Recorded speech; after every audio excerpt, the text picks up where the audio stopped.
We need to be honest for a second. As cyclists, we are idiots. We will spend $3,000 on carbon wheels to save 40 grams. We will buy ceramic bearings to save 2 watts. We will shave our legs to save, dignity. But then we hop on the bike, and 10 miles later, our lower back is screaming, our hands are numb, and our knees are tracking like a broken shopping cart. Stop blaming the saddle. Stop blaming the stem. It's your fit. My buddy Sam at Ambassador Cycling doesn't guess. He uses technology. He uses lasers. He uses actual science to map your weird lopsided body to your bike. Because here's the truth.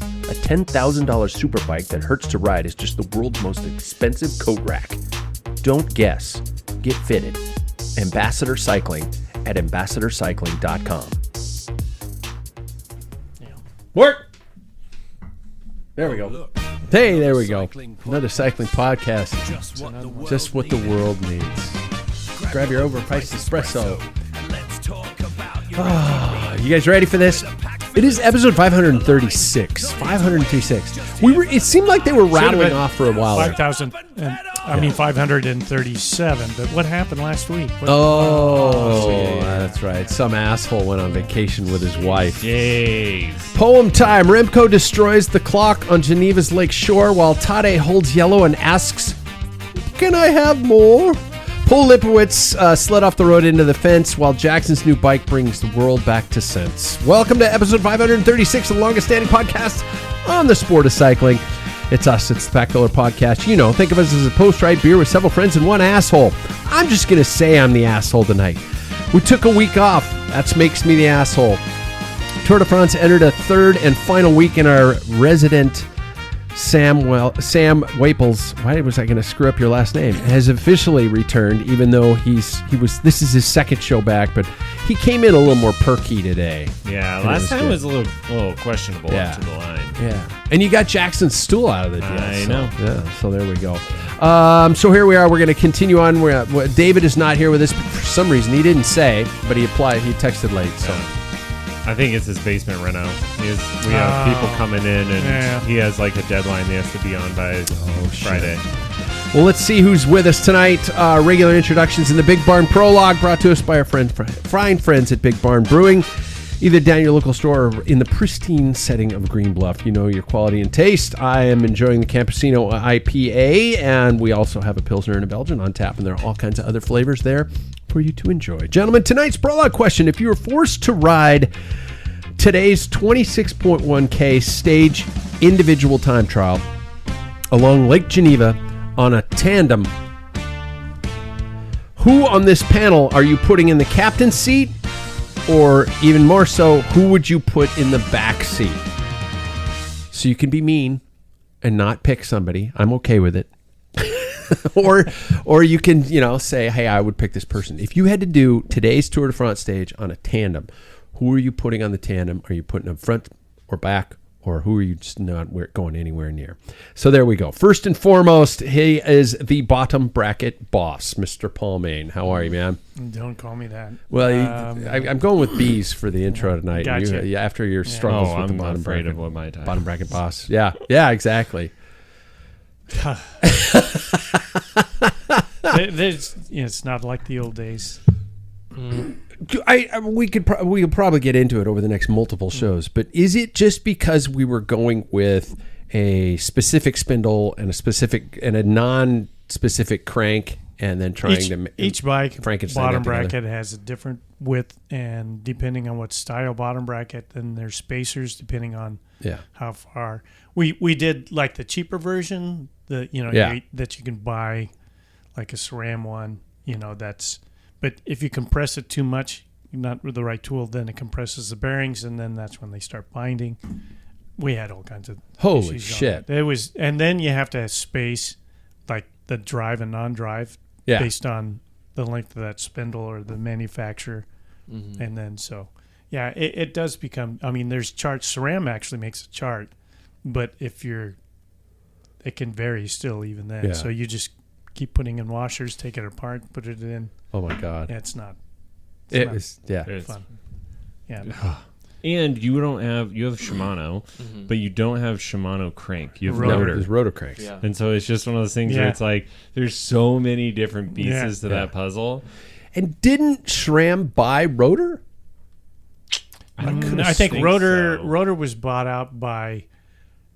Oh gosh, it was a Chinese company. Oh, okay. I think. Okay. I believe. Yeah. I think they're just SRAM is the only one they acquired was Cork. Oh, okay. I know they bought a whole bunch of technology along the way. And time pedals. Oh, okay. And zip wheels. Yep. Oh, shit. Okay. Paul, how are you? And who are you putting on the tandem? And where are you putting them? Well, I want power, so Sam was number one. Yeah. But his cadence is completely different, so we'd be fighting each other. Oh, shit. That's a good point. So the closest to cadence is Jackson. Jackson, yeah. I've looked, so that would be who I have to be in control. You have to be the captain. If you're in the back, it'd kind of be like, the tip of an axe, right? Like, because he's going to start split in the air for you, So, he's just but you want that arrow. You want to funnel around back, though. Back, Okay. Next off, he's the busted butt bitch, Mr. Sam Wiggles. A new bitch was in there somewhere. Honestly, I think that I would choose you for that. What? And I think I'm going to have you drive it. You're the one that's most experienced with this stuff. And you're just saying that to be nice. It would be a great wind block. I get that a lot from a lot of people. You know what? And I probably wouldn't pedal. I would just be back there like, just pedal harder. Yeah, you'd just be like, are you working? And I'm like, yes, pedal harder. Yeah. Well, aerodynamics, the D shape, if you don't have like the total arrow, with his ass, you create that D between the two of you. There's a big horseshoe to the front of you, and then you get to his ass, and it's like that. Be like a pocket universe created in between the two. Massive. There we go. Would win. Jackson Bulger, he's the brand new bike boy. How are you, man? Good. Dude, you got a brand new bike day. I know. That is one of the, in your life, there are probably, if you're me, 80 to 90 new bike days. But you got one of them. You got a new bike day. Mm-hmm. That is awesome. Yeah. It's, I'm sure you'll ask more about it later. Yeah. But, it's a weird feeling because I was like, I was super, super, super excited to get it, but I've also been in this mode of like, what's the next thing? Yeah. What's the next problem? Yeah. Like we've been like facing roadblocks, and that's not to do with the frame whatsoever. It's just like it's transferring things over. Mm-hmm. You don't know what's going to work and what's not going to work. So and the damage from the derailleur from the crash and stuff like that we didn't see, and there was like, oh shit, okay, now we need a new rear derailleur, and stuff like that. You got a pretty good one out of You did get a good one, Dale. Got a pretty good one. That was a good one. Jackson, who are you putting on the tandem? Man, I'm probably the one up front. Are you? Yeah. Everybody, look at us all. Well, Sam, you were the only one that relinquished control. Backseat. Okay.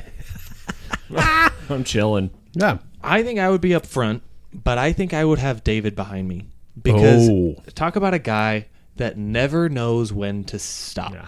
Oh, he would just... the race is over. Yeah. He just still keep going. Yeah. Just burning rubber as you're holding the brakes. Yeah. Right. Goes through Lipowitz corner and he's on the ground still pedaling. Yeah. Sorry, too soon. Yeah. Well, and I think I could control it pretty well. Okay. I've never controlled the tandem though, so. It's a different beast. It is. It is a different beast. Although I will say that over the years of riding them, that my wife has the one that had to kind of adjust the most because she had to adjust to my cadence because I'm the one controlling the gears. Mm-hmm. She had to adjust to the sway. She said the way we've kind of figured it out, she would watch my shoulders, and that's how she kind of got in sync to it. So there we go. And there's a lot of shoulder to watch. Yeah, there is unfortunately too much. Yeah, I'm like the coat hanger. Exactly. Me, I am the best bracket boaster. Did you guys check it out, the Tour de France so far? I'm doing really well compared to you guys. I'm in third, I think. I finally figured out how to... trade? No, I figured that out. Select a winner. Oh, okay. That's why your points have been coming up. I'm 100% so far. The three choices I made and I got it. Oh my god! I'm interested to see the rankings now because I feel like I'm pretty close behind you. You're first. I'm first now? You're first. Yeah. I'm fourth. Really? I'm ninth, I think. Paul I'm is seventh. I'm seventh now? 15th. Yeah. Let's see. Sam, you are 12th. Is it abuse? Close. Is it abuse to make you do the punishment, even though you're going to? I'll do it. Okay. Tattoo it is. Yeah. Right on the old arse. We're going to do an Andy from The Office. There we go. A B on each cheek. Yep. Yeah, that's an old school.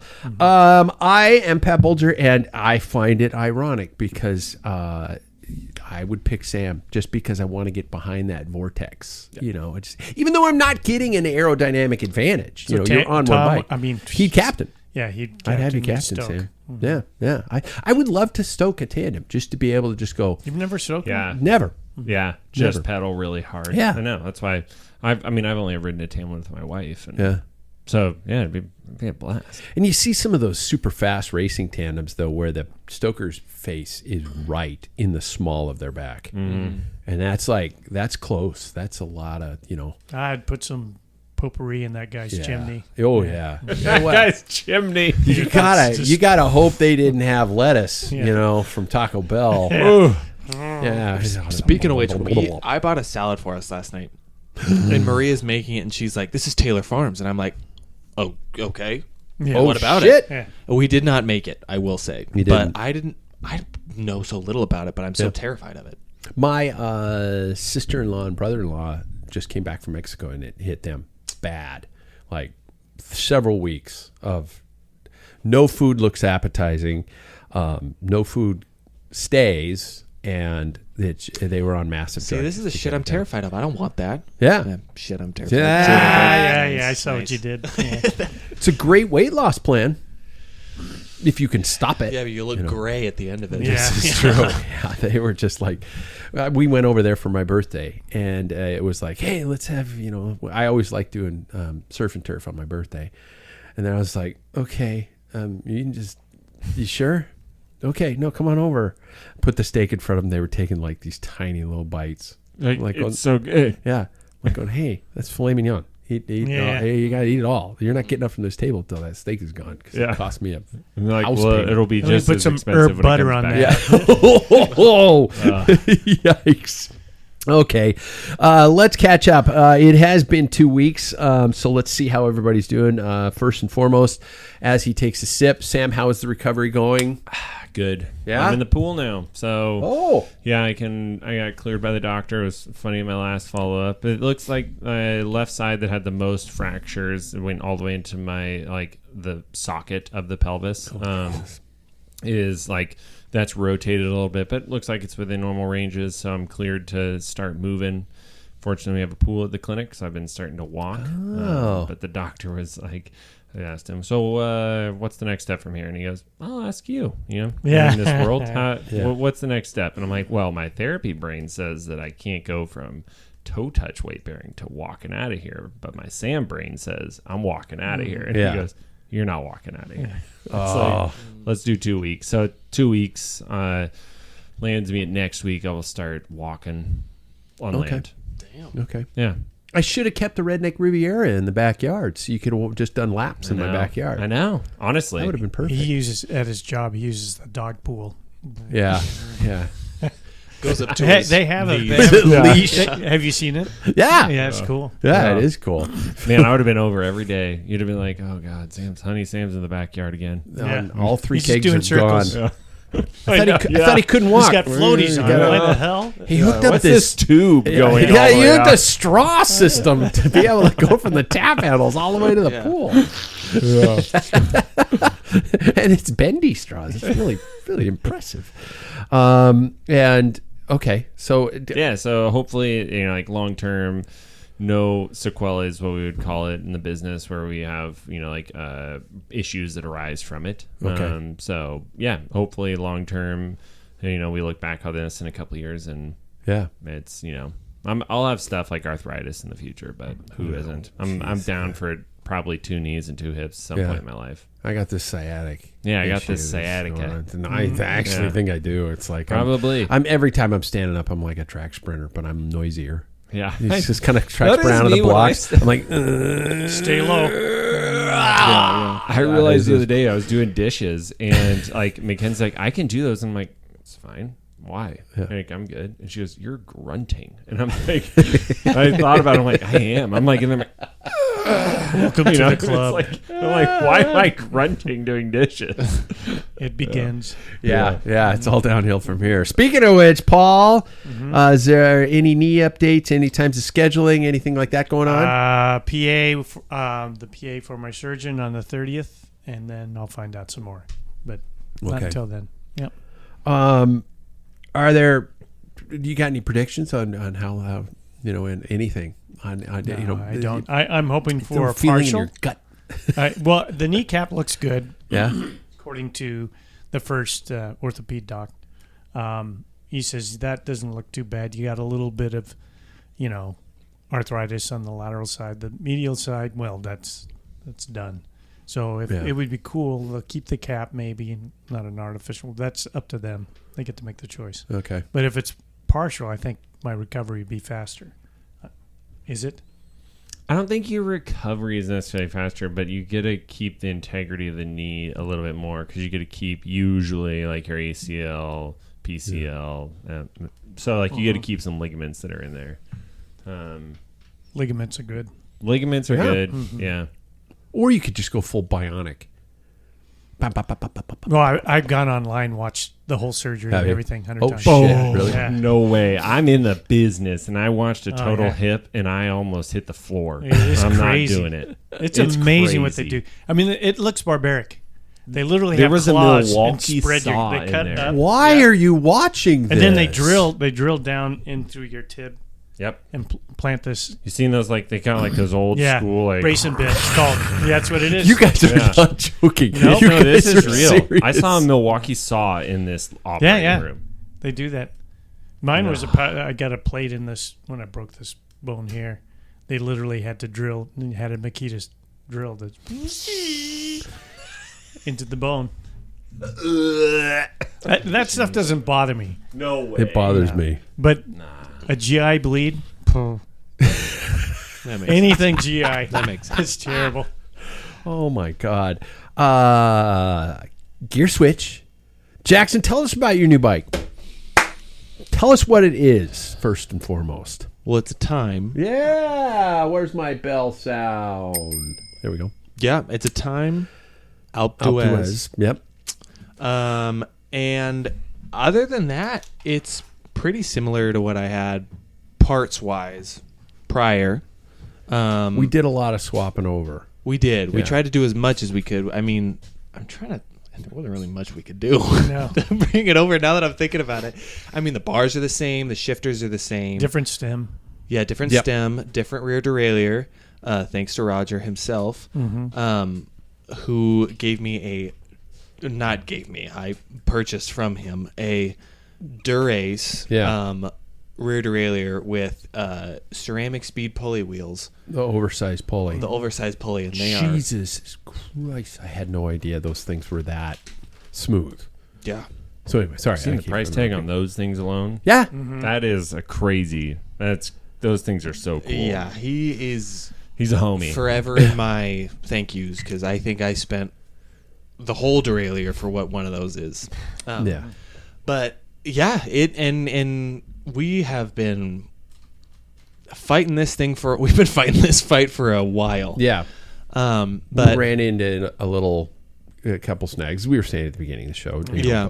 Yeah. But it was went on a ride on Saturday, kind of tweaked a little things here and there after Paul graciously came over in his free time and finished all that up. And then on Sunday we were able to go out for like 40 miles. Yeah. And try it out. You put a couple little, not majors, little, zone 2, zone 3 kind of things, efforts into it, and it all held, as it should, hold strong and true like that. We do need to finish cutting off the top of the steer tube because there are spacers up, and he looks like he's a Cat 5 rider with those gaps. Yeah, and it's dangerous. And it is, exactly. So I was talking to Sam earlier about whether I should put it all the way down or if we should put a spacer. We're figuring that out still. Yeah. But yeah, that's kind of it. I'm ready to cut, but I just wanted to make sure that measure 10 times. Well, and not just cut, and unless you get a chance to kind of double check with Sam on something like that, because it's like cut now or forever hold your peace, because that's it. Yeah. I think we'll check it on Thursday and then cut it, and I mean, because that's the thing is you just want to make sure that it's like, all right, that is for sure the top, because it's okay to have a little bit of, my stem has a little bit of room on it too, but. And I have a spacer on just between the stem and my cap. It's a tiny spacer, but I do still because you just never know. You get a backache and you can invert the stem, or you can do something. But that's actually probably pretty real for you. Why would you invert the stem? You can't bend over. I can't, but I would never do that to a bike. You're right. So have you seen an inverted stem where it's tilting up? Trust me, you know what that bike is doing at that moment? That bike is praying for a quick death. Kill me. That bike is just like, he did it. When I got this bike, when I got my Giant, it was up. It was up. Yeah. It was reversed. And they're like, hey, you want to hop on the trainer? We're going to fit you to it. And I'm like, no, you're not. You get away from that bike. I put it in the car now the whole way home. I was like, we're going to be fine. You're going to be okay. Just stay with me, man. Stay out of the light. I'll flip you over as soon as we get home. This bike's like, what did they do to me? Sorry, Jackson. No, bike. you're good. You're good. I think something that I have also been getting used to is I went from a BMC to a Specialized it's made for your body. Yeah. Which I got used to like that though. You are long. You are. Yeah. Yeah, I am. And it's crazy. You and I are pretty close. On things. I mean, I know you tweaked some stuff, obviously, but I got used to SRAM. I got used to your brakes. I got used to all this different stuff, and then switching over to a new bike that is completely different. This is like, and you were talking about it, Paul, about how like, oh, this rear triangle is going to make it feel different. And then I watched a video today about how the fork is a lot stiffer than what I've ever had before, and those forks are built out. I did not realize how thick those things were. Girthy. Yeah. Yeah. And it's a completely different ride. It, like, my BMC, I didn't quite realize I loved that thing, and I got so used to that, but it was definitely a little bit trucky. The handling was a little bit more in a straight line type of handling rather than that tight, nimble handling. And I've been used to that, but this is that tight, nimble handling. You turn the bars a little bit, and it wants to go that way. So it's just something to get used to, and I didn't quite realize that just changing the frame, I mean, that's actually like the heart of it, but like just changing the frame would be such a different beast. Yeah. Paul, what wheelbase comparison? I think it's close to 2 centimeters shorter. So, there you go. Yeah. Yeah. I would imagine mine would be somewhere between the two of those. Possibly. I don't know. I think yours being the Time Machine R, which was an aero bike designed to be kind of stretched out, more straight, like you said, straight line type thing. I think they made those maybe 3-4 years, and they dropped them. They did. Oh. They rode pretty hard. They're very aerodynamic, but they were a harsh ride. And you probably won't feel that banged up. But when you get that back wheel underneath, the responsive, once you step on the pedals, there is a quickness when that wheel's underneath you. And I don't know about the fork rake or the trail. That's the other thing. Yeah. So that I think that's even shorter. So you've taken this wheelbase and shortened everything up. They're great for crits. I love mine for crits. Yeah. Bottom bracket's a good height and everything. So yeah, I'm excited to ride it hard. It's definitely lighter, I will say. Quite a bit. Yeah. My wife lifted it up and she was like, "Oh, this is very different from the last one." Yeah. So it's gonna be a few months of kind of figuring out a new machine, but I'm pretty excited about it. And it's, you know how they say, actually, you know how you say, you want to buy a car that when you're walking away from it, you look back at it. Yeah. My dad told me that too. He says if you want to be able to drive a car around, that when you're walking away out of the parking lot, just take a quick gander back.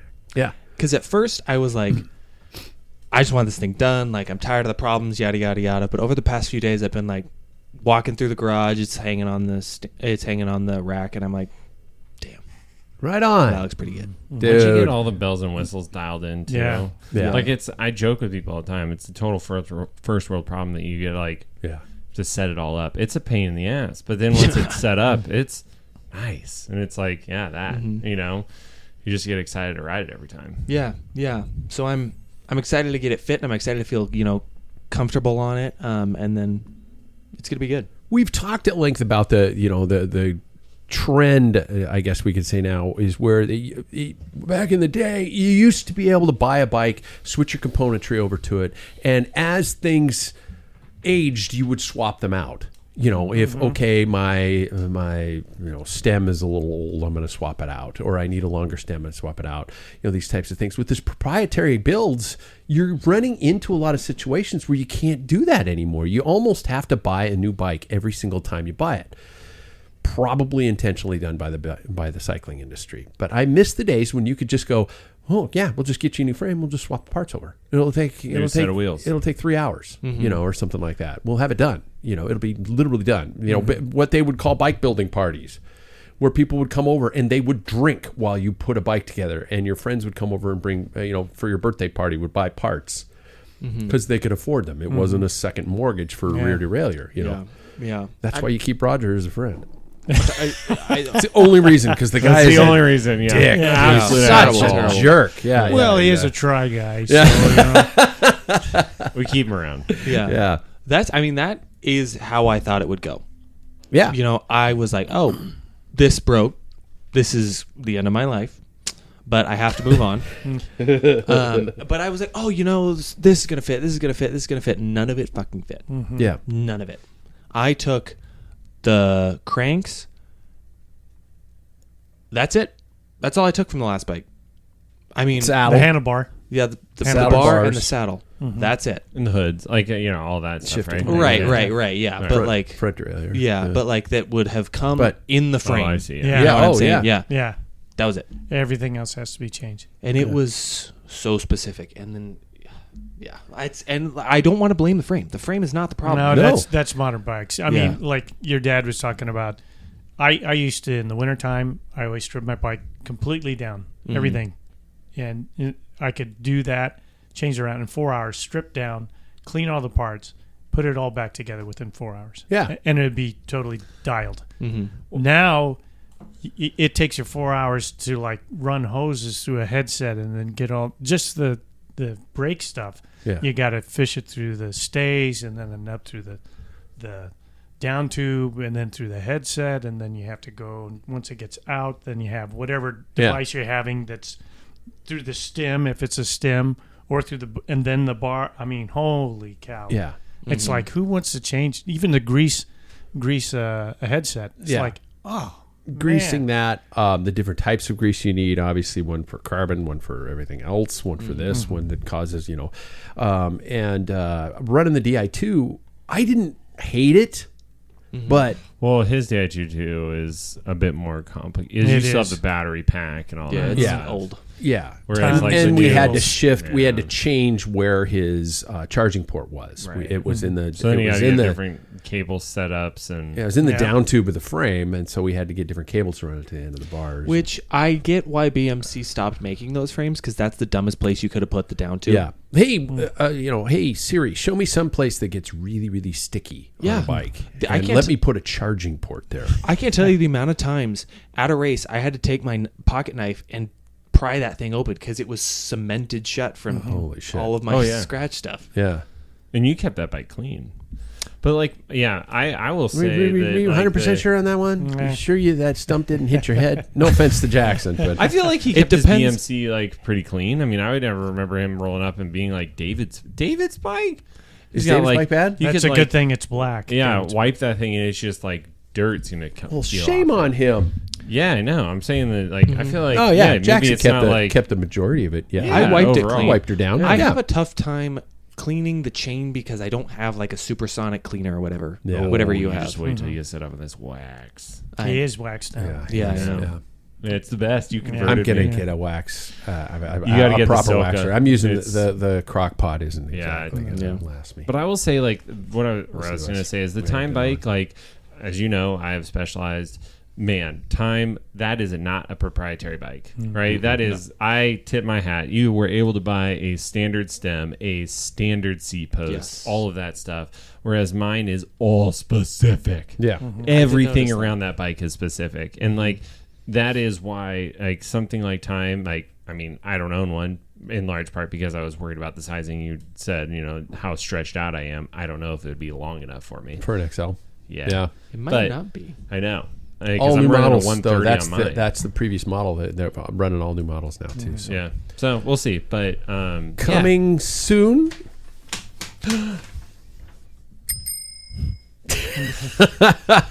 I didn't get to say about my week and lead us into that. I did take a week off. I did get 2 rides in. One was in Anacortes, Washington on my birthday, or as my neighbor at the campground said, Anacortes. He's like, I'm somewhere up. He was talking on his phone while having a cigarette outside my RV.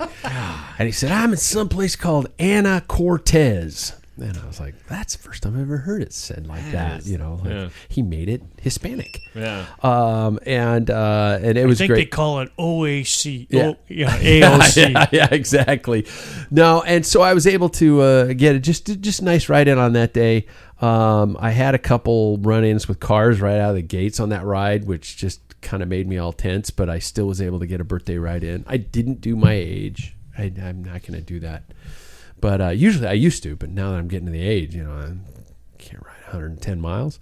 And then I did some hikes and stuff like that. And then a couple days later with my wife, we did a mountain bike ride in Winthrop, Washington, which is, if you don't live anywhere near where this podcast originates from, Winthrop is right at the foot of the Cascades, and it is an absolutely beautiful place. The trails are just manicured. Their entire city basically takes care of these trails, and it was a great ride. It was a beautiful ride.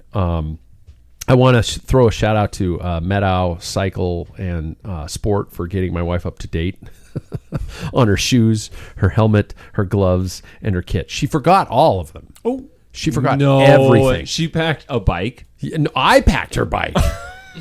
She forgot everything. But her helmet, I know, is at least 6-7 years old. Okay, so due time. 6-7. Her shoes are ancient CDs with the ratchet strap on the side, no boas, nothing, ratchet strap and Velcro straps. She loved them because they were pink.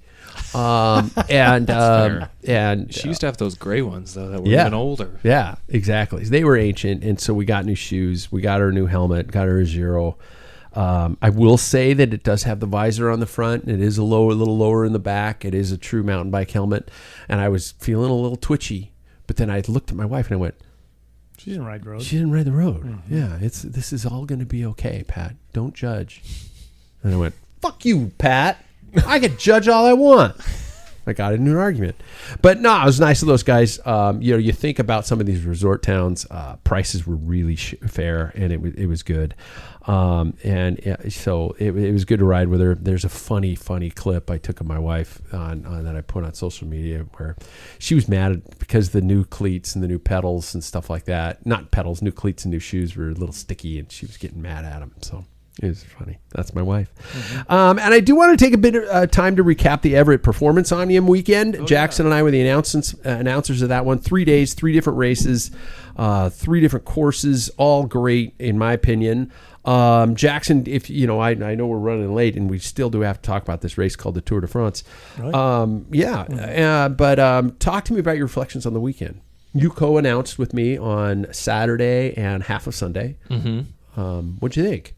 I thought it was great. I mean, the courses that I saw were really good. I've ridden the course that you announced on Friday, so I knew that one was a good quality too, especially when it's dry. But it was fun. It was a cool event. I thought we held it down pretty well, and brought out some pretty high level racing too. It was a good time overall. Yeah, I was really impressed with the variety of the courses. The day 2 was downtown at night.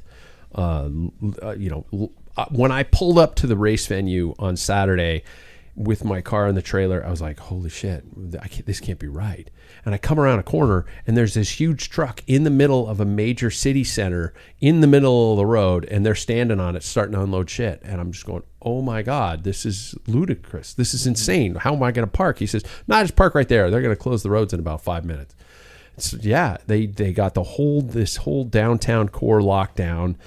The Friday course was a residential area. The Sunday course was this absolutely beautiful backdrop overlooking the water on this absolutely gorgeous park through this residential area. There are these homes that just, wait, what? Yeah. How many families lived there? Just one, asshole. 3 months out of the beautiful. Year. Yeah. Just gorgeous homes. I will say too that something I noticed about Everett was it was pretty walkable. Too, for it being races at 3 different locations. I mean, our hotel, Maria and I, we were downtown. I was able to walk 5 minutes away from that. The first one I did, so Saturday's course. Sunday's course was maybe a 20-minute walk. Yeah. So it's all within pretty reasonable distance, which is, as a racer, that is so nice. Mm-hmm. Yeah. Like, I love Tour de Bloom and its makeup, but you got to drive for those stages for sure. Mm-hmm. But this was just all right there.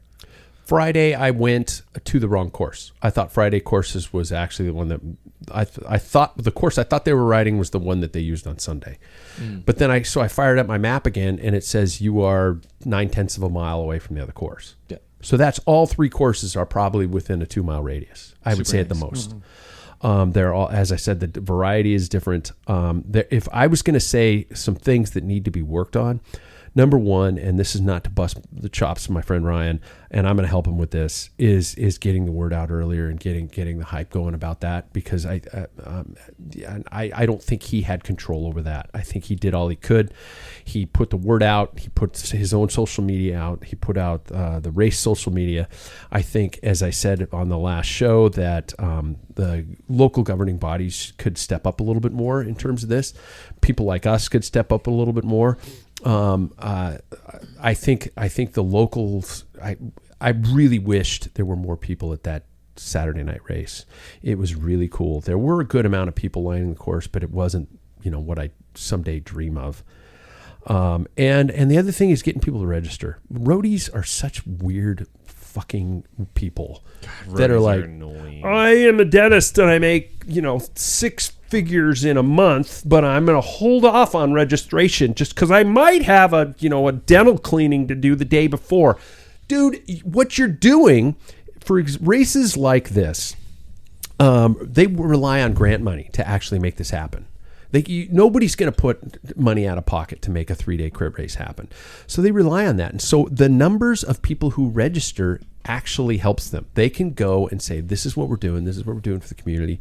These are our registered riders. Showing up at the last minute screws up the entire process. And registering day of. Folks, sign up for a race. Sign up for the race. You can do it. I know if you're a roadie, there's a 98% chance you have a disposable income. Sign up for these races, make it happen, or you're going to end up with the race calendar is going to have tumbleweeds rolling across it. It's just going to disappear. Otherwise, we're going to do Grand Fondos. Yeah, we'll be stuck doing that. Mm-hmm. Those are even dead. Yeah, are they? Mm-hmm. Oh, I didn't know. Think about it. There's none around here. Yeah. No, none. Shit. They're all gravel. One. That's what I'm talking about. Gravel Grand Fondos. Gravel Fondos. Gravel Sorry. ones. Grondos. Yeah, what's a road Grand Fondo? Yeah, they're gone. Yeah. Shit. I wish I knew what was stopping riders from entering these races or holding off until the last minute to enter these races. I wish I knew what the trend was about that. Now, Paul, for you and I, once upon a time, whole podcast. Yeah, for once upon a time, we had to mail in our entry, and if you didn't get it postmarked in time, you did go there the day of the race, and you would sign up. I don't know what that percentage was of people who would do that, but it's so weird now that it is such a tendency of people to do that at the last second. I don't get it. Yeah, we could, like you said, that's another, like Sam said, another podcast. It's a whole podcast. When we signed up, you sent it in early because there was field limits. Yeah. And you didn't make the field limit if you didn't sign in earlier. Now it's like, well, I don't have to worry about it. Yeah. There's going to always be room. The only time I ever worried about it was this year when we were registering for Bloom. I was like, well, because we had a larger team, but also I was like, it's kind of filling up pretty fast. Yeah. But other than that, I've never been worried about field size.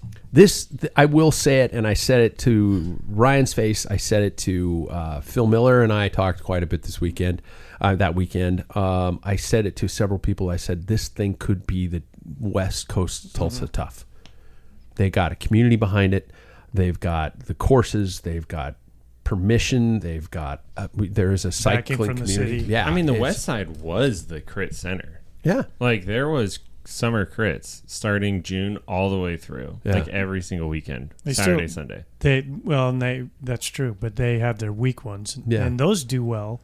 Yeah, Seward Park and PRC. But one thing I'm going to plug about the EPO is that each course is completely different. You have a 6-corner, an 8-corner downtown, and then you have the standard 4-corner. But that's not a standard 4-corner. No, it is. It is technical, especially turns 3 and 4. Yeah. So he talked about pushing 3 and 4 out farther, another block down. But I was like, God, so why I love turns 3 and 4. Yeah, I like it. Was it for safety purposes? Yeah. Oh. But we didn't have any that day. There were no crashes that day. Yeah. So, I mean, it was dry, of course, but, and we are taking that into hands. But look it up. Look up Everett Performance Omnium online. Join their social media and just follow them. And especially if you live in the Northwest, or if you don't, plan a weekend. Come up and race your bikes, and then go to Winthrop. I'll show you where to go. There's bears there. Yeah, exactly. Yeah, exactly. Fucking pedals, and that type of stuff. So it was good. Congratulations to everybody behind that race. It was fun to do. It was fun to be a part of, and we all got to go next year. Oh yeah, I mean it this time. I'm down. I'll have a new knee. Yeah, exactly. And Sam, whatever we'll have level, a repaired pelvis. Yeah, exactly. Yeah. So there we go. Let's talk a little bit about where's my goddamn Tour de France. Someday I'm going to organize this. This is when you guys say, Pat, you always say that. I had a French one, and now I can't find it. There it is.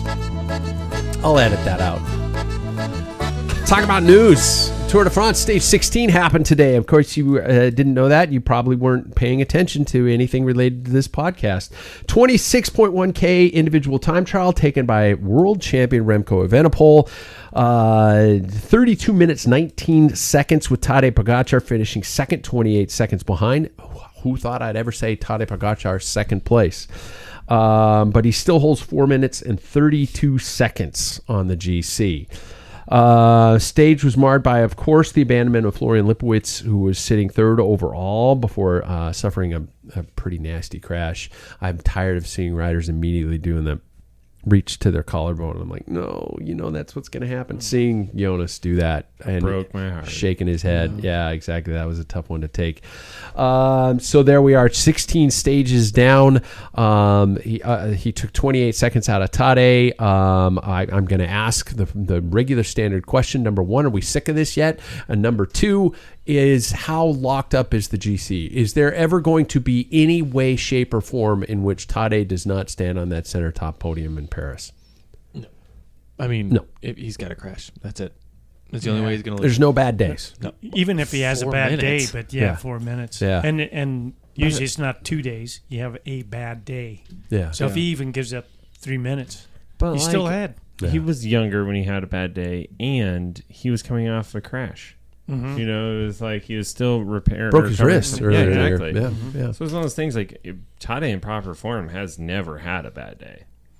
He's never abandoned a stage race. No. Not a 2-day, 3-day, 4-day, 5-day Grand Tour. Never missed it.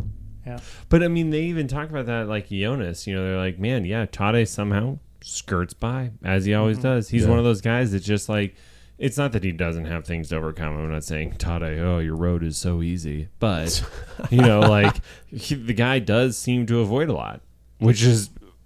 He did. You remember the year that Jonas beat him? They were descending and he crashed into the gravel. Yeah. Right. And he does crash. Yeah. But he's a weeble wobble.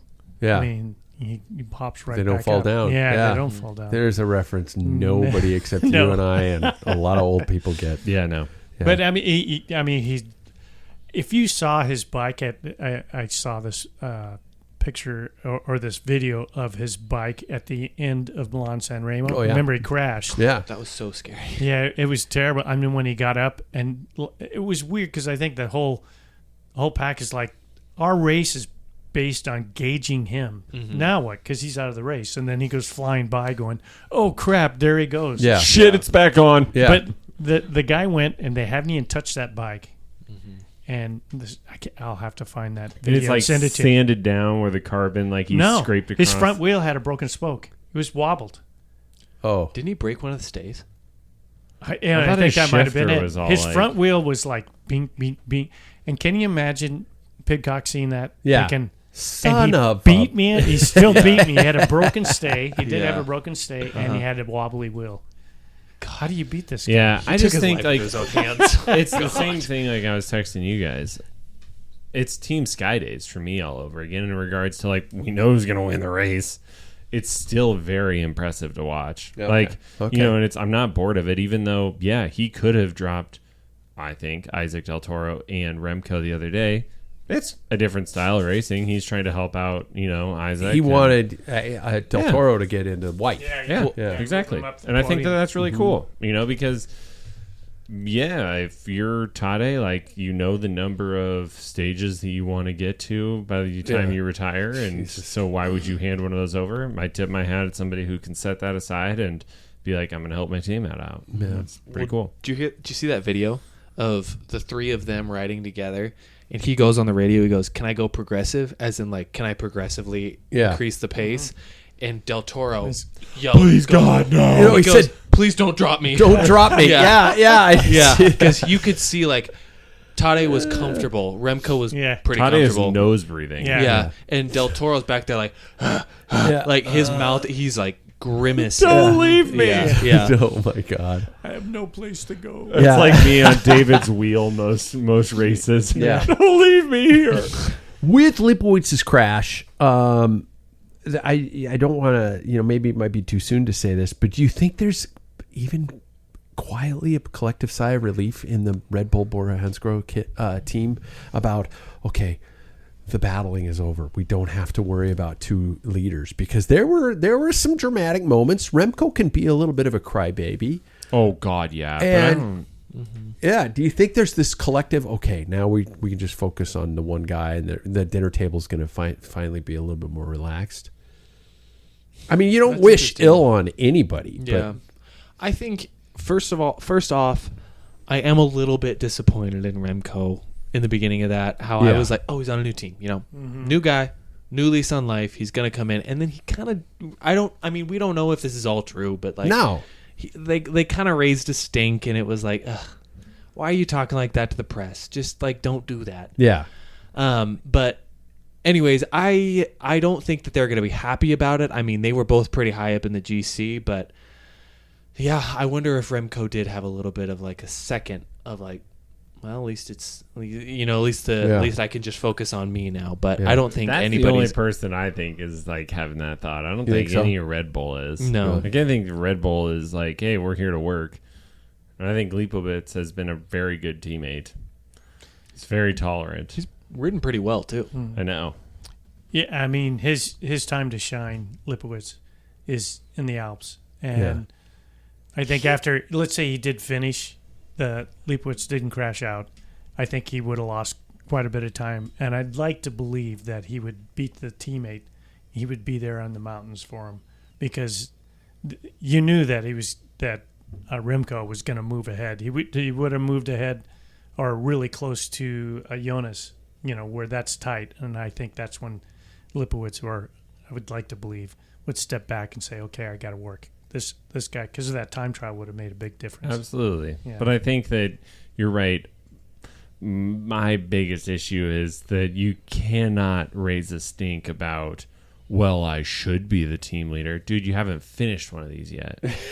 Like you know, it was like I saw in some type of like Velo news or something they were talking about, well, he got third last year. I'm like, no, Leibowitz got third last year. Not Remco. Like Remco hasn't finished one of these. Velo news is all written by AI anymore, I know. So and so it's one of those things where it's like, it was just like one of those thumbnail scrolls. And I'm just thinking that like, you can't really talk shit unless you've been there. Like Leibowitz finished it and got third last year. Yeah. All right. These young shits. We've got these young punks absolutely crushing us. Paul Sextus is sitting at fourth, right? Mm-hmm. You've got obviously Isaac Del Toro. You've got who's the little Trek guy I'm forgetting? Not Skilmos. Ayuso. Mm-hmm. By the way, that seems like some inner team struggle between Ayuso and Ayuso. I bet wishes Skilmos. he didn't leave UAE. Yeah, a little inner battle between those two riders. It seems like it's going on, but those guys are all just the youth. So if Tade were to retire today, or at the end of this year, just go like, you know what, I've won it all. I'm going to call it good. Who is the next Tour de France winner of the next generation, quote unquote? Who do you guys see it being? For next year? No, just beyond this next generation, so to speak. You know, usually it's you don't say generation because they're not babies having babies, but whoever's on UAE. You think? I mean, right now, I hate super teams. the one looking the best is Paul Sextus. Mm-hmm. I agree, but they've done a phenomenal. Tiege Benoit has done a phenomenal job. Yeah. Matthew, right? Rigatello. Yeah. Right? Ricatello, yeah. Who Phil thinks is a Frenchman racing on an American team. Oh, that was bad. Anyway, did I he? feel like I feel like it's one of those things that they Phil. are like they are doing really well for what they have, but UAE, like I know you've got 5 Adam Yates, you've got all Tim Wellens, all these guys are just motors. Yeah, Whoever's on UAE got a lot of money. Got a to lot get of all money. that too. I really am excited about Del Toro and what he can do. Yeah. I feel like there's just like a lip he's got to get over. Like there's just one little thing every single time that I'm like, I want a little more out of Del Toro. Like if he could just like focus more on like maybe those long alpine climbs, maybe he would like be up at that same spot as at Tade. I mean, that's what's tough about being on UAE is that you're always compared to probably like the best to ever do it. Yeah. So like with Del Toro, I'm like, you're like right there. You're almost on Tade's level, but also comparing him to that is like comparing him to an alien. So yeah. But I think Success right now looks like the best. I really want him to stay with decathlon. I think it would be the best. I think that's what they were talking about. Is that I think like there was a lot of talk about Net Company sending out huge offers to both Del Toro and Success, and they like both I think have like pretty much been like, well, I'm getting good support here. I hope Decathlon is throwing so much money at him. I hope the country of France is throwing money at him just to get him to stay. He's the best thing to happen to France since 1985. Yes. Yeah. They haven't won a tour since then. Where is Dumoulin from? He's French, right? He's No. Dutch. He's Dutch. No, he's Dutch. Dutch. Yeah. All right. Talk about a Frenchman that I feel bad for this tour though. Is Julian Alaphilippe. Yeah. He's having a tough run at it. Yeah. You know, I know a lot of people bash Lefebvre, and with good cause. But when people want to leave and he says goodbye, they don't do anything. Think about Sam Bennett. Yeah. Bad, Everybody who's like, oh, I'm out of here. I can do the same. They don't. No one goes anywhere without. Yeah. I'm trying to think somebody who's done well after leaving Quick Step. I'm sure. Remco. Yeah. I think he's at even par was what he was before. Oh, yeah, I know, but I'm just saying he has not declined. If anything, this year could prove that he does better. Yeah. That's about But it. I agree with your point. Yeah. I agree with your point. Yeah. So moving along with our Tour de France coverage, the 2 a.m. anti-doping control. Major off-bike controversy developed regarding the general key GC riders subjected to extreme out-of-hours anti-doping controls. Sunday morning, prior to the stage 15, which is brutal, that actually took Jonas Vingegaard out. 2 a.m. and both he and Tade, actually Tade was at 5 a.m. from what it says here. UCI, they were both woken up to test, and UCI regulations generally prohibit testing between 11 p.m. and 6 a.m. Authorities secured special legal permission from a Parisian judge in WADA to conduct the tests to prevent the microdosing of EPO and peptides. There have been a lot of angry people about this. Even some backroom conspiracies talking about how it could have potentially thrown Jonas off his A game and maybe led to the crash. Although I watched the crash, it's just they went balling through that corner and it's a weird corner. They went wide around the traffic furniture and they had very little room to cover that. It looks like they were just going way too fast for that corner, and Campenarts made it through and Jonas didn't. But anyway, talk to me about the UCI waking riders up at 2 a.m. to test, and if you are accepting of it.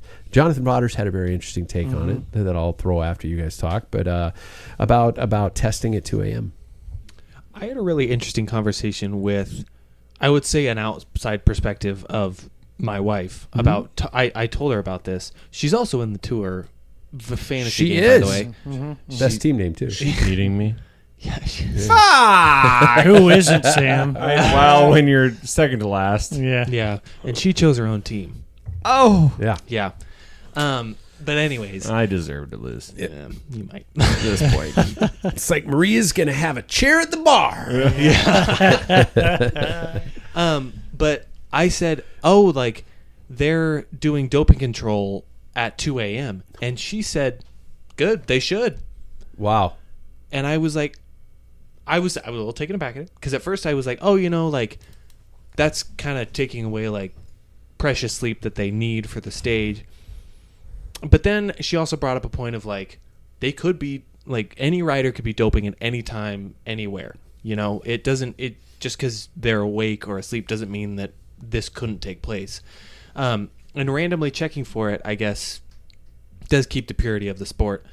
However, I am also on the other side of like, these riders need their sleep. They are going through unbelievable amounts of stress that like, I don't think people quite realize the extent that they're putting their bodies through. Like when you watch it on TV, they make it look easy. But then, I do a 3-day stage race and I'm done. Like I am done for a long time.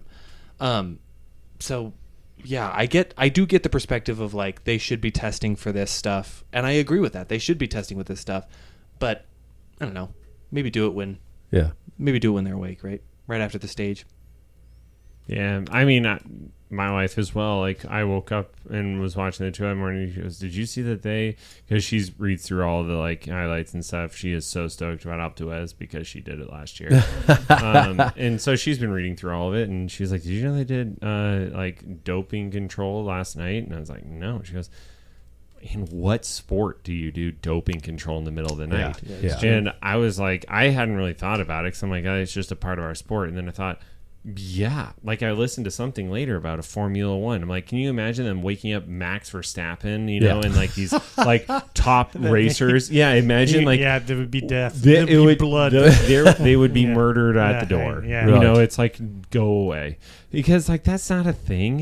If you're like, and she said, this is what I said, like if they're like doping, they're also doping before they go to bed, and they're also doping in the morning. Like, you're gonna catch that. I'm sorry. Like, I think that any of the doping tests are gonna pick up on that. I don't think that any of the stuff that I know of is not gonna pass through your system. I think what they're doing with this microdosing concepts of peptides and EPO, that it would be untraceable through the system after a certain amount of time, like a 3 to 4 hour window.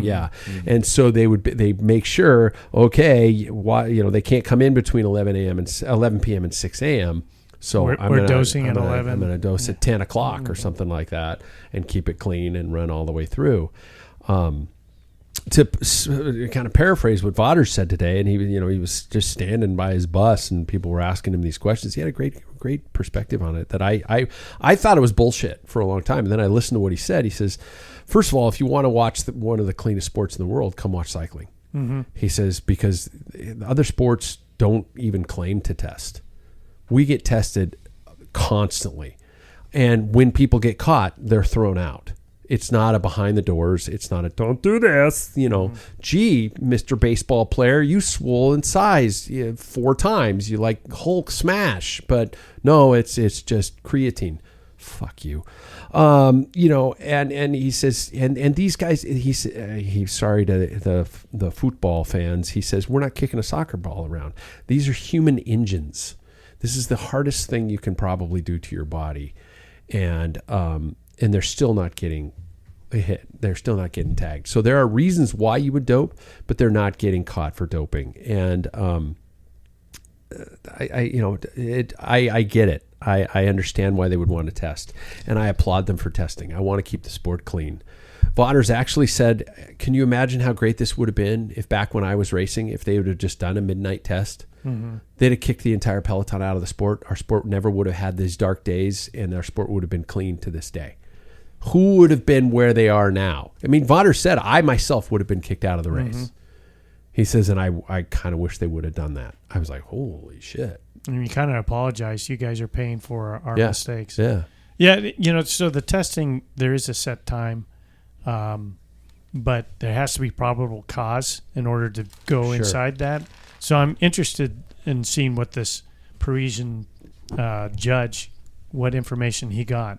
It has to be pretty substantial in order for them to be able to get this court order to go and do that drug testing. So, yeah, it's a bummer. I understand it, and I hope those unbelievers, not saying that I could be wrong, but I think this group are pretty clean. Yeah. And I just see Tade every tour. It just seems like he's starting to not really enjoy just the banter. When at a certain point he said in the middle of the interview, you know what? I'm sorry, I got to go on the rollers. Yeah. That was never Tade before. He's always like jovial, and it's just grinding. Everybody's like, you're fake. You are, constant. Can you imagine that? Day end, you're exhausted. You put everything into it, and if he's 100% clean, and people are saying no, you're dirty. Screw this sport. Screw everything. Yeah. At what point everybody has their tolerance level? When do you say, screw you? Yeah, I'm good. I'm done. Yeah. Yeah, I've got what I want. I think TNT Sports did a really good interview with him in the very beginning. Like, you seem to be in a good mood. He goes, talk to me in the third week of the tour. Because by the time you're landing all of those questions all of the time. All the time. Yeah, endlessly. It's got to be so hard. But that's also my other line between Del Toro and Tade is, both of them very happy, very personable people. You know? Yeah. They're cheering each other on. They're just having a good time. So, you look at other riders and it's not really that case. Right? I do remember specifically when Voldemort gave a hard time to those guys for hugging after races. Yep. Like Tade and Jonas would be like, hey, great job. And they'd give each other a hug after the race. Like, well, I would never do that. Well, that's why you are known as the biggest asshole to ruin a sport. That's why you suck. Yeah, exactly.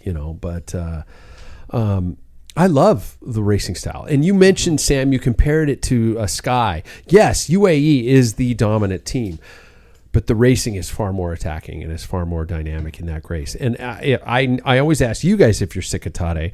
I am a little bit, but I still love watching that acceleration that nobody can hang with. It is a beautiful moment in every bike race. I'm going, how can he do this? This is absolutely an unbelievable feat of... his power numbers are through the freaking roof. But also, if you look back on Team Sky Days, he was Froome would get delivered to a climb like Tade does, and then he would take off. Yeah. And it's that's my line. If you look at Team Sky would be on the front the whole time. Well, so is UAE. They maybe get a break, get up the road, but then they just set their pace and yeah. Mm-hmm. Go ahead. Oh, I was gonna say there was a moment the other day when Remco went, and I could tell Tade was not full tilt. Mm-hmm. Remco was full on sprinting, and Tade was still in the saddle. Oh, shit. And just right on his wheel. Yeah. Closed mouth, not really going for it. To me, the depiction of that moment was this is the difference between Tade and all the rest of the entire field. This is one of the best we're ever going to see do this. Yeah, I was talking, I think he is just one of those natural physical freaks out there. Yeah. And there's tons of them at his level, but they may be into video games, never touch a bike. There's people all over that have the exact same physiology as possibly as he has, or maybe even better. He's one of 4. Did you guys know that? He has 3 other siblings. An older brother that got him into cycling. Really? Yeah. So, there's... You think they sit at home and go, thanks, Mom? Yeah, I know, right? It's like the genetic pool is there. The other brother didn't make it. Yeah. Well, Vinokurov's brother, I mean, So, well, all those, because I'm going to bust Rich Hincapie's balls because I know him personally. He didn't get to go to the tour and stuff like that. Well, I think that goes to say you can have all the physical ability, but the mentality and the mental strength and the perseverance that you have to have in cycling is completely different. I've known a lot of people who are just have fantastic physical ability, and they end up just quitting because it's just too much. Mentally, they're just like, no, this is hard. Jonas talked about that this year. That he's like, he had to change his training program because he was like, this isn't working for me.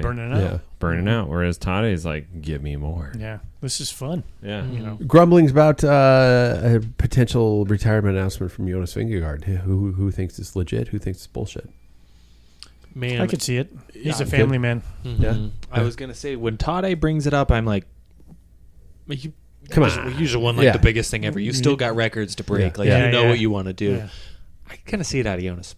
Yeah, Jonas has even talked. He's like, if I retired tomorrow, I'd be happy because he's won every single. After the Giro, he was talking about that. He's won everything. Yeah. Right? He won all 3 Grand Tours. That's a very small pool. Tade hasn't done that. And he's been on every podium in Grand Tour. So it's like, I do think that that's real. I think that maybe he finishes the year out. I don't know when his contract's up, but maybe he finishes the year out, goes to the Vuelta, and I think he could be done. Yeah. I hope not. I hope not. Speaking of the Vuelta, Tade was even talking about doing it. Making those discussions, Yeah, who would probably show up and probably win the Vuelta. And then I bet pretty you easily. anything, Giro next year. So he does all 3 in a row. Oh, wow. Yeah. I'm predicting it now. You guys heard it here. Okay. It was you first. I called it. Before I sign off on Tour de France coverage for this episode, green jersey, hotly contested, very much so between. It's the tightest green jersey I remember, well, not jersey because they wear it well. They're fit. None of you guys have sprinters. Okay? No. That's why I'm losing. I have Jasper Philipsen. That's true. I had Jasper, and then I dropped him. Yeah, because he sucks. When there's only disaster. like 4 true, maybe 5 true stages for sprinters. You guys all did the same tactic as David last year. We just pulled David this year. I did. Yeah. You guys have all of the top contenders. Yeah, That's I got the reason that I'm losing. I do have an Abrahamson. I feel like we have to change this rule for next year. That you have to actually make a team. 1 leader. I'd even be okay with a secondary leader. You had I had Tade and Jonas and that's 2 Del leaders. Toro. That's I have Del Toro. I will say is the secondary. And Sextus, you have him. Sextus. Yeah, I have Sextus too. And you don't. I had my other riders are 1 point each. I know. Yeah. I had Tade and Jonas, but then I just swapped him out for Del Toro once he crashed. See, it's interesting though because as somebody who religiously plays fantasy football, this is not how fantasy works. This is so skewed and stupid. It's broken. You know who to talk to is Brent Soderberg. Yeah. That's what he does. Yeah. And he's doing very well. Yeah. Well, because he knows. In fantasy football, you get 1 position per player. So I think that's how this needs to change. That's how it should technically work. But it's kind of funny that you're able to just be like, I can choose all these. Our and then own I could choose really competition we did back before this. We would say 1 leader, 1 sprinter, 1 opportunist. Yeah, that was the best. Domestique. Maybe we should just start our own little computer program. Because I've refused to give up I have Jorgensen and I have Mads. And I was like, keep I'm Mads. keeping him. Yeah, Mads. I want Mads to finish in green. So the question is Mads going to finish in green? Yes. Yeah. You think so? Oh, yeah. I mean, it's a hilly. There's no. Biniam Gourmet's up there. Yeah, well, look what's coming up for stages, fast. though. Yeah. There's no flat stages. Yeah. And the ones that are any hills like tomorrow, it's a roulette type. But the sprint stage, or no, sorry, not sprint stage. Sprint intermediate. Yeah. Look at what he did the other day. Yeah. Like, that was impressive. Mads? He got up to that huge break. Breakaway. Yeah. He did most of the work, and then he got sprinted still for third or something like that. I don't know. Like, still up there. But the other sprinters are way back. Yeah. Like, no. That's crazy. And then he came back to the peloton and got on the front for Ayuso and Skelmoses still. What a dude. He's like a modern day Sagan. Lidl Trek is crushing it right now. Yeah. And I'm going to say it. Quinn Simmons, I have enjoyed watching this kid. I think somebody needs to take a pair of scissors to him, but I think that's possibly his whole Samson thing going on. That that's his power. He draws his power from it. I've got him on my team. Do you? I do, because he's an opportunist. He's gonna win. He will win. He will win tomorrow. Mm-hmm. I think he will win tomorrow. It is so brutal growing up in the public eye. We know that Quinn has made some stupid comments in the past. Insert a single person who has not made a stupid comment in the past. Me. Yeah, exactly. We all say stupid shit, but it isn't broadcast to the entire world. I don't know if Quinn is a changed man or not. I don't know what his beliefs are in terms of anything like that, and I'm so glad I don't. I miss the days where I didn't know a rider's perspective on a specific topic or issue. I don't want to know. Keep your demons in your closet and ride your bike. Bernard Hinault was a total up. Bernard Hinault was a dick. And yet we still is loved to him. this day. Mm-hmm. Yeah. Absolute asshole. But that was what made him so great. Yeah. So, I mean, So you Jackson, did know a you little and I about talked about this on the ride the other day, Jackson, about some of the musical artists we follow and things like that have made their mistakes along the line. I wish we didn't know. I wish we could just enjoy the art that they do. Yeah. In some cases, like, I personally choose to just be ignorant. Yeah. And that's on me, and there's probably a mistake in there somewhere. But I don't want to know. Yeah. I don't want to know that It's part not, of people. to me, this is just my take on life. When I grew up, my parents, I'll just say my dad was extremely conservative. He was in the military. He was, through the red is under your bed period, through the 50s and 60s. I mean, he was a fighter pilot that flew with nukes. There was all kinds of, things going on. The world was turning into communism, that type of thing. But when we lived in Spokane, the neighbors would come in, and my parents didn't drink, don't smoke, and you don't chew, and you don't go with girls you do. What do you do? Yeah, so. Yeah. But my parents had ashtrays for them. They could bring their own beer, all that type of thing. Politics was never talked about. Yeah. And I wish we'd go back to that. I would just it doesn't matter, because what you believe politically has nothing to do as a person. If you produce in this country, I don't care, sexual preference, your religion, whatever. If I can sit down and we can chat and we don't have to talk about those things anymore. No. And that's part of it. I think we're starting to step away from that. And that's why I think that people should give, hopefully he doesn't screw up, but Quinn Simmons a little bit of berth on that. And it's a social media issue. I mean, absolutely. I was in a tiny a huge campground, tiny camp spot this last week in Ana Cortez. And the guy who called it Ana Cortez was from someplace a good distance away. Obviously, he didn't know the name. He was he's outside my window smoking a cigarette. And I'm inside just kind of watching the highlights of the tour or something like that. And I closed my window because he was smoking. And I saw him get up and take his chair and go over and sit by the dumpster. And I got out of the vehicle. I was like, dude, hey, I'm okay with you doing that. It doesn't bother me at all. I just wanted to close my window. He says, no, don't you worry about it. He says, my wife, whenever I hear a window close, I know I got to move my chair. And I was like, I am so cool with you doing it. I guarantee that guy and I probably didn't see eye to eye on a lot of political issues, but nobody gave a shit because we were just two people talking nice to each other. The next day he was talking to me about, hey, sorry about that last night. I'm like, don't you worry about it. I said, we talked where we're headed and things like that. At no point in time did any of that shit come up, and I missed that. That's where I want we that need to back. get to. I want that back. I don't want people to tell me what their beliefs are. Yeah. I just want to watch them race bikes. Yeah. I don't want people to know that I have a dogfighting ring in the other room. That's why this whole thing is going on. So, oh my God. Hey, it's fun. But just very let profitable. me have it. It is. It is. But I only fight Cocker Spaniels. I don't know why. I just imagine Pomeranians. the Cocker Spaniels. All right, we rambled on long enough.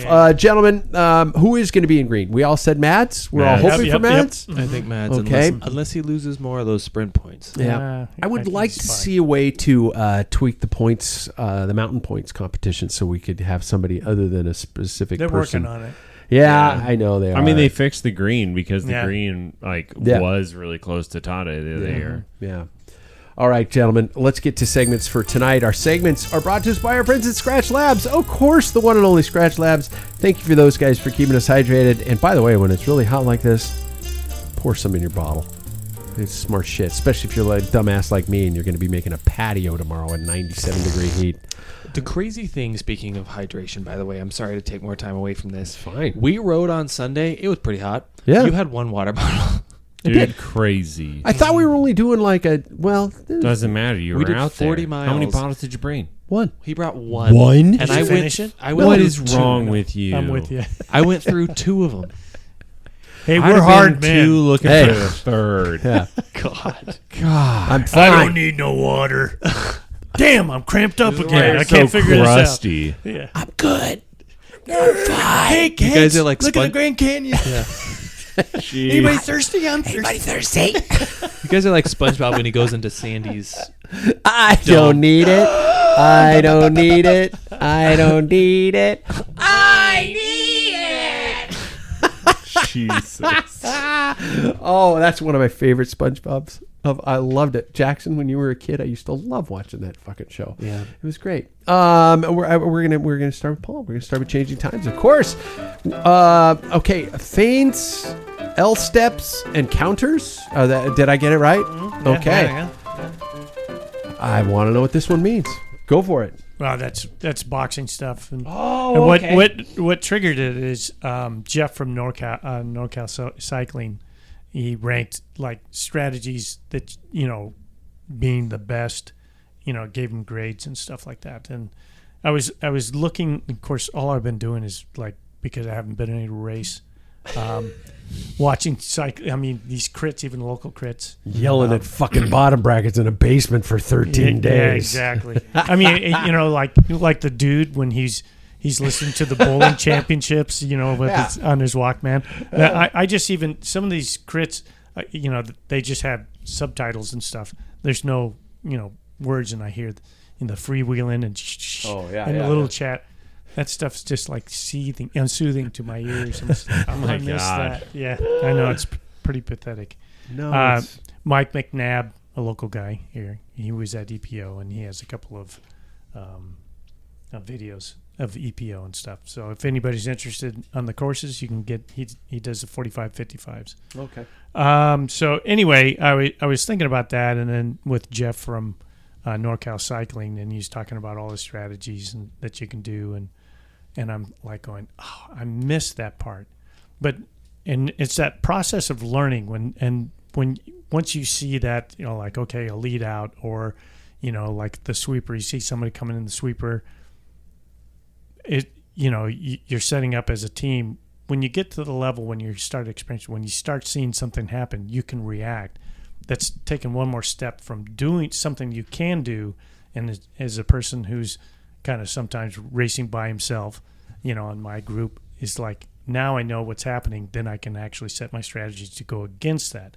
And so feints in boxing is where you kind of like fake, and you're going to jab, and you kind of stick it out there so you can get his reaction. Okay. And stuff like that. And that's all based on timing too. So, and then L steps are what they call, there's different ways to reset. So you can feint, like in road cycling, you can go off on a break and see who goes with you, who's reacting, that type of thing. And then an L step is you step back and you move to the left or right or whatever you're doing, and that kind of resets your actions. So once you get caught, you come back, and that's where you can start looking at other people and how they react. Okay, now you got the pack mentality is kind of interesting. You get, if things kind of slow and you kind of stir things up you don't want to dump it on an early, like try and break away. It could happen if you get the right people, but you have to know your people and your course too. But nevertheless, so that's the faint part. You get caught, you come back, take an LSEP, and just reset a little bit. And then the counter is then once you start seeing people's strategy, team strategy, is what you got to get your timing. Okay, they're setting up for. I can see these guys are trying to get together for a lead out, try and get into position. Where do I want to be at this point in time? So, I miss that. That's a part that, as I get older too, now I just don't have the ability to do that like I'd want to. But that once you get to that point in racing, it is so, I don't know. It's what I really miss. I really miss that. It's just a rush, and it's beyond like a running race where anything time, and that's why I don't like just people who race on power. There's so much more to this game that it isn't just like, okay, if I stay at 350 for the next, blah, blah, blah, blah, this hill comes and I'll do. It's completely different. And you get more enjoyment out of a bike race, understanding what's going on. So anyway, the difference between that pack sport and a individualized sport, and that's where, that I get what you're talking about, because that is a lost concept that as pack style racing slowly starts to dwindle, we're going to lose some of that stuff. Shit. Anyway, there you go. Depressing as hell. No, I'm joking. I'm joking. No, and it's going to get back. And if you are an orthopedic surgeon, my email is patrick@packfiller.com. And if you have an opening in your schedule and would like to have a massive PR program behind your entire organization, we will film the entire process, even with you with like a Makita drill drilling into Paul's knee. We would love to get that footage. Sam wants to see it. Look at his sell face. Your entire practice to the entire cycling community. Yeah, I'd like to see it. Yeah, no, we will make your orthopedics, office the biggest around. Just get Paul in on a table. Do it here on the bar. I'm fine with it. Let's just do it. And joints, you don't have to worry about bacteria and stuff. It's joints clean are down here. Yes. We have that one bug flying around that we've all been swinging. Yeah. I got a good plastic table we can just lay out on. Yeah, be fine. Just pour some vodka on it. Yeah, there you go. Absolutely. Yeah, exactly. Civil War type of removal. Yeah, exactly. Yeah. Sauce. I just imagine the two guys like on a big tree. Yeah. Push pull. With his bone density, how much he likes milk. That's what the guy said when you put this plate in. He goes, your bones are going to burn through toughest. a few batteries. He goes, it's been a long time since I drilled something that tough. Yeah. Wow. As a very long cyclist, big up to you, man. Good for you. That is not common. Drink your milk, people. Yeah. Yeah. Don't wear sunscreen. Yeah. Do you have something? If not, I got something for you. Yeah. Okay, because I got a question for you. So I'm gonna throw an improvisational fit tips. Love it. With Bike Fit Sam, Always who is ambassadorcycling.com. Sam, I know a guy. Yeah. I know a guy who rides quite a bit. In some cases, he swears a little too much, stuff like that. Use the F-bomb. Yeah. About 5 weeks ago, out of nowhere, my hands started going numb on the road bike. And now they're at the point where I'm actually having to shake them out. I did an hour ride today, and 30 minutes in, my hands were at the point of going numb. What do you equate something like that to? We've had discussions on the show where we've talked about the fact that fit is an ongoing process. It's a never-ending process. But what goes from 5 weeks ago to today that could cause those types of things? Yeah, that's a great question. So my first thought is always like, you've had the same saddle since I originally fit you on that saddle a long time ago. Smells great. Yeah, so it's like, my first thought is like, it's not like I would check, the integrity of the saddle. If the saddle has like, I've had them where rails have failed. Like you wouldn't notice it unless you look close, or like, like the padding is like crooked on one side because you've worn down that. So it's like those things are kind of those insidious things that it's like, I was having a lot of back pain this spring, and I'm like, why is my back starting to hurt? Yeah. And I was like, my tennis shoes I haven't been replaced for 2 years. Yeah. So it's one of those like, it's not like anything necessarily changed besides just typical wear. And then I would also say like, it's been a few years since, we've made any of those changes. We did recheck your fit this year, so I would assume that it's probably still good, and it may just be that you have had a year of a lot of riding. Yeah. So it's like that could have changed.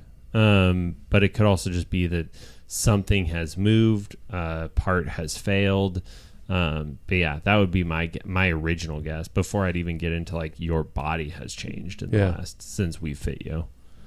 But I'm curious about this. So it didn't happen when you were riding a lot, and now that you're been back. No, exactly. So I'm wondering if strength, the way, once you get strength in your legs, you're taking less pressure off now that he's. And the other big question too is simply back pain is new. This is new. So you are holding yourself up likely more with your hands as opposed to your back. Absolutely. Like you use your what we call your postural muscles, your spinous erecti that like hold you up. So like that would I was really not wanting to use the erecti on this podcast. Still got it. I was trying to hide it from you. Paul caught me. Yeah. I know. I was trying to hold it and we made eye contact. I have no erecti dysfunction. That's multiple. God dang it. I knew I shouldn't have busted out anatomy. I should have just stuck with simple postural muscles. Yeah, exactly. Anyway, We're but yeah.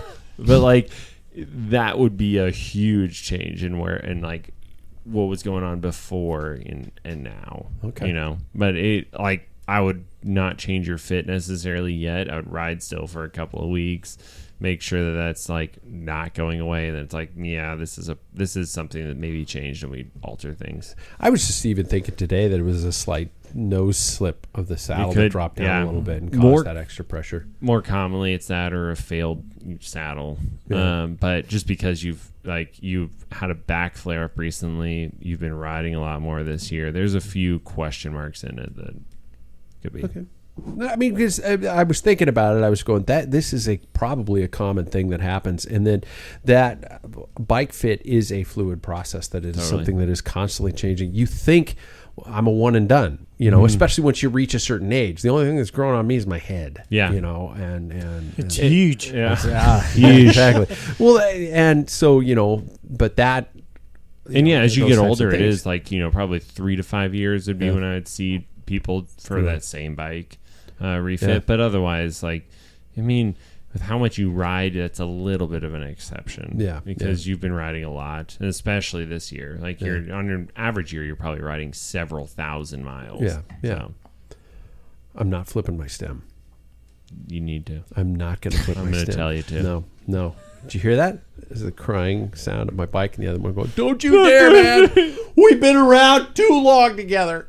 Don't do it to me now. Remember the time. Not in my final years." Who knows?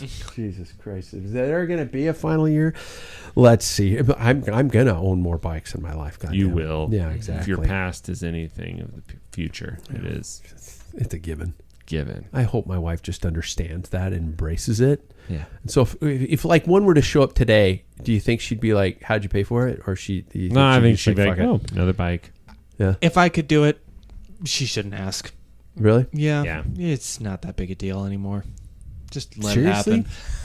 I think you just say Paul's like not I've my already wife. been through a marriage and I didn't like around back, so maybe I'm just worn out. Yeah. It was a really good deal. Yeah. We have I'm a sponsor. Cooking meth. Yeah. I could just say it's a sponsor. Just Sponsor. make that happen. It's just a sponsor, honey. Yeah. Podcast is doing that well. Yeah, I know. She's like, yeah, she No, does the it's not. taxes, right? Yeah. what? Does she do the taxes? No, I do. Oh, you're good. that's You're true. good. Yeah, You're I good. do. It's just a write-off. It's Yeah. right. You just You write it just off. write it off. Just write it off. Jackson, talk to us about the cool down this week. Oh, joy. Yes. New bikes. Yes. Well, speaking of new bikes, I'm really happy that the new bike is here, and I'm very thankful for the people that have helped me with literally everything. I will say that it didn't come with its tribulations, as you will say. So I will say, before I even ask the question, my most difficult part of this whole entire process was just knowing what to buy and then having to rebuy when you don't buy the right thing? Or have you think brake housing comes with 2? Doesn't. You got to buy 2.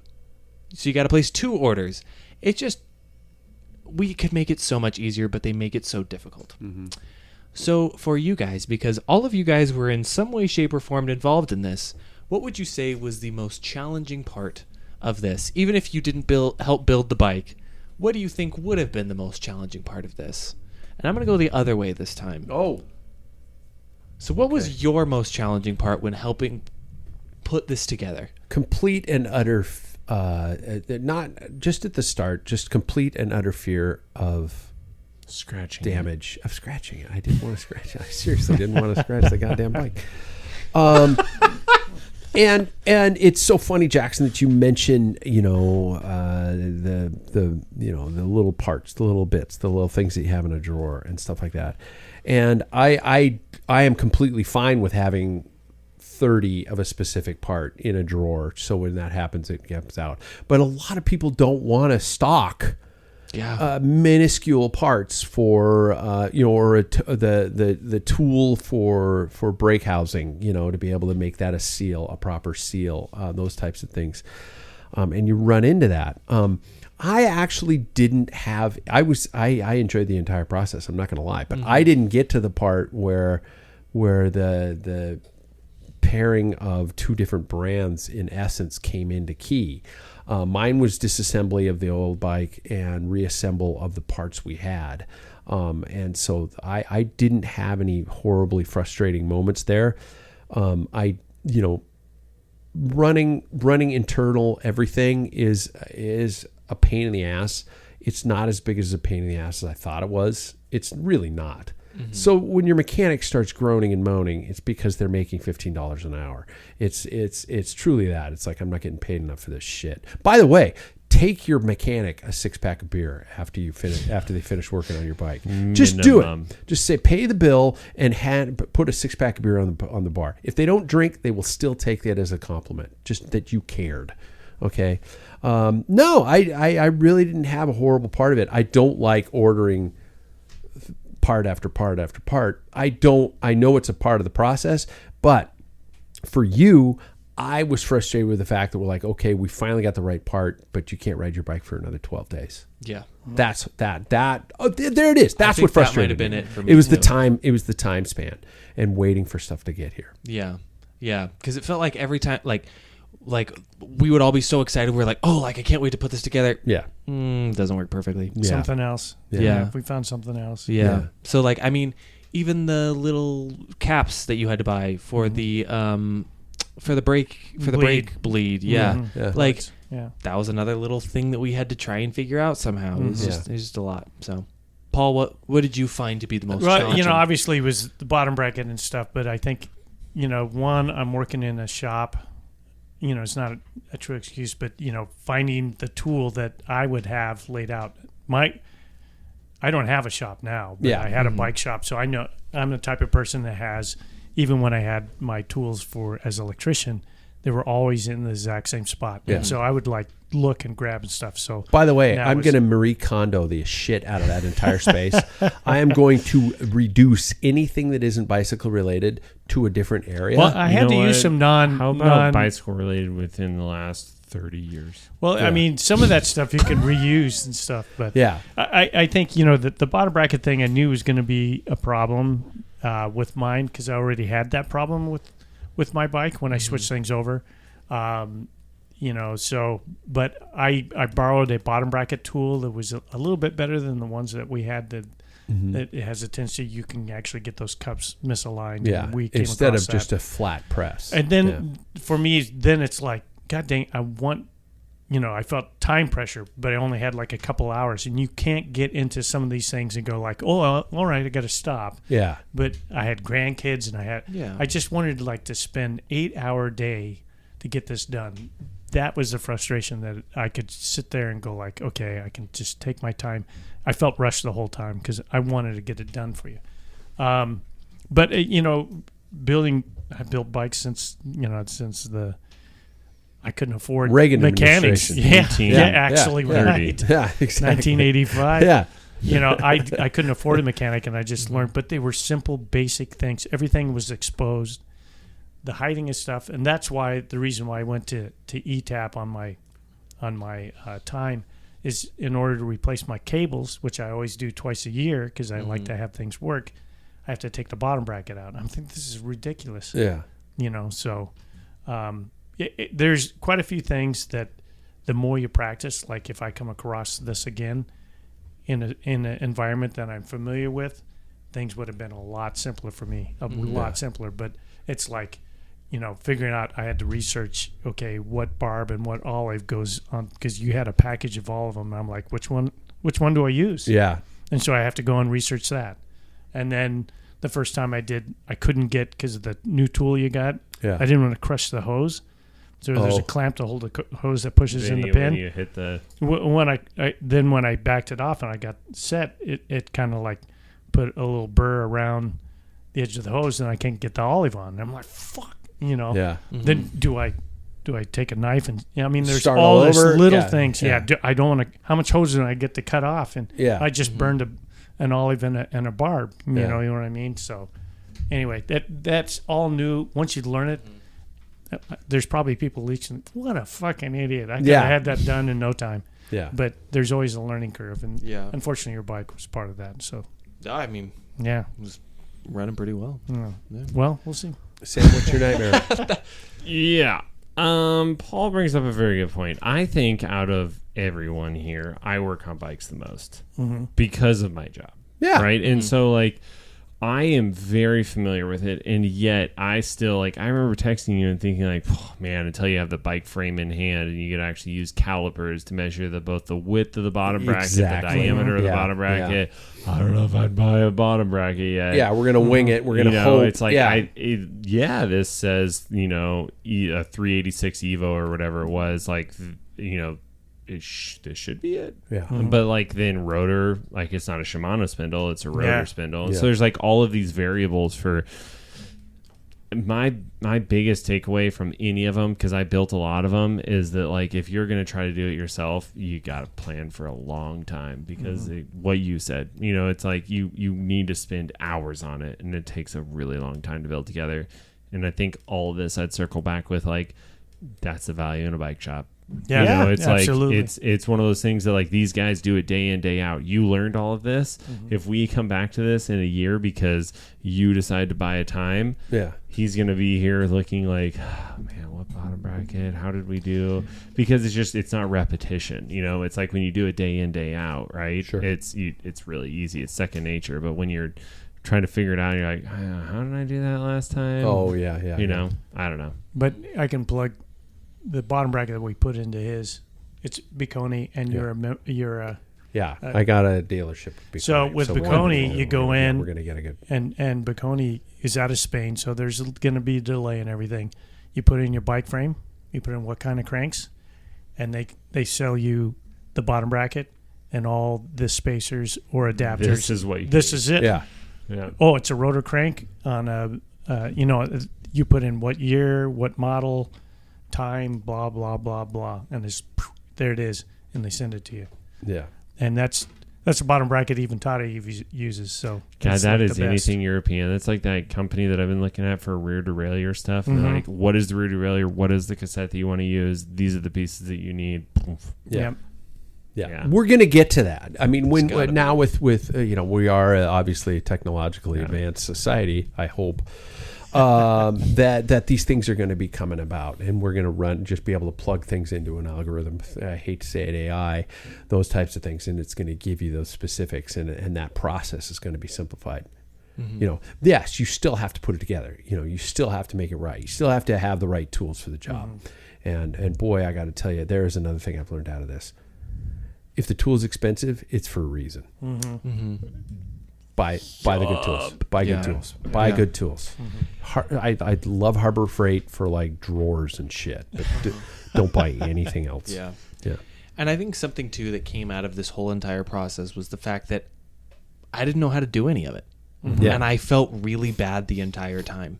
Because I was and I know you guys are very you're very gracious about it. You're very giving, and I really thank you for helping me with literally everything that you've done. But it's like the entire time I was sitting at home and I was like, I don't know how to put stuff together. I don't know how to do all this stuff. And I've learned watching you guys for sure. Yeah. But I think a hard part of it was the fact that like I feel like a burden making other people do this for me. So I appreciate it and thank you very much. And I owe you my life. But yeah. I think I could speak for Paul in saying that I love doing it. Yeah. It's fun. Agreed. Working on bikes. Even it's frustrating. It's an adult puzzle. It is. It is. It stretches the mind. Yeah. If you have the time, it's fun to do. And It's if really fun to do. at my age, I just say, no, I'm not going to do it. But I Yeah, that's wanted true. to do it. So That's true. Yeah, I just, Yeah. so Well, yeah. Thank you guys again. No stress on me. I'm very excited about it. You guys, I planned a 20-question broom wagon trivia. Huh. It's not going to happen. We're not going to happen. No. It's not going to happen. No. It's gonna, it's not going to take. It's not going to get us. It's going to get us to one thing. It's going to get us to the final K of the show, and that is, of course, gentlemen. If you had the choice to visit 5 days of the tour versus 2 classics, which would you choose and why? Paul Main. I'm going to go backwards like Jackson did. 5 days at the tour that you get to pick, or 2 classics. What do you? 2 picking? classics, easy. I knew you would. Yeah, easy. Even though the weather's shit. Yeah, everybody I know that's gone to the tour and the classics, they said the classics are way better. Okay. Way better for a bystander. Sam, as somebody who's been to the tour, I'm going to go to the tour. you're going to the tour I'm going again. to the tour. Go to the tour again. Yeah. It is a festival. It is It's a big party. so Yeah, much yeah. fun. Well, so are the classics. It is. I know, and that's the thing. Like, I mean, it is. My wife's the one that wants to go to the classics next. Really? Yeah. You married well, my friend. Jackson. My heart's pulled in 2 different directions, but I really do feel like 2 classics. Could you imagine being on the top of, is it the Quaremont? Yeah. Get Yeah. out of your Yeah. mind. Like that long straightaway. Yep. Yeah, Nothing better. Borky had some tickets for us this he year. did. Yeah. Mine is also the classics. It's just for the beer. Okay. I'm kidding. It's not just for the beer. But There's a lot of beer at the tour. There is. I'm sure there is. But what are the French known for? Beer? No. Yeah, Their beer Well, sucks. you But I'm go sure to the they're- German party. You go And to their the German coffee or the Belgian sucks. party. The French Yeah. coffee Does it? sucks. Does it really? It's awful. Really? Yeah, it is You would awful. think they would be snooty and pull a good enjoyed espresso it. shot. Great croissants. There we go. Yeah, Yeah, that's now you're good. talking. There you're talking. They got good bread. Yes. Ladies and gentlemen, we have less than a week left in our Tour de France, which means we will not talk to you until the Tour de France is over, so we can do a recap show and we can figure out who's going to be punished and what Sam's going to do. You obviously can't be bike related because, that would just cause some sort of a relapse, or something like that. Say, hey, I re-broke my hip. So we'll get to that point. But until then, please like, subscribe, drop us a note. Tell us if you are tired or bored of Tade winning everything, and tell us who you think's going to be in green come Sunday Or white. or white. Absolutely, that's a really hell of a tight. contest there. I want Paul, not this guy Paul. I want the It's the French year of the Paul. Paul. Yeah. it is the year of the Paul, Yeah. except next year.